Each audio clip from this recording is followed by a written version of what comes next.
Welcome to Kenton's videos. Enjoy the video. You start by making the job safe and predictable. Disconnect the battery negative terminal to prevent electrical issues and remove visible trim fasteners. Once done, use a trim tool to pry panel clips gently so you don't break them. Pry at clip bases, not the plastic face. Keep each screw and clip grouped and photographed so reassembly is quick and accurate. Make sure to label any connectors and note hidden screws behind vents before moving deeper into the dash cavity. Now you access the internal mounts. Remove the instrument cluster bezel and unscrew the mounting bolts holding the dash frame.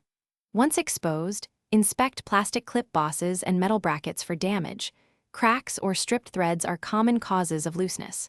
Replace broken clips, and if threads are worn, use slightly longer screws or a proper nut and bolt fix. Apply medium-strength thread locker to secure metal fasteners.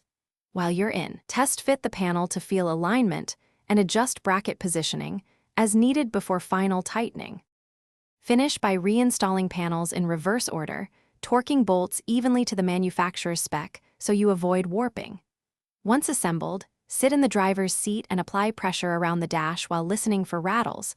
Check under different driving positions. If you still hear movement, insert thin foam or felt shims at contact points or behind clips to damp vibrations. If a persistent rattle continues, reopen the area and verify bracket alignment and fastener tightness.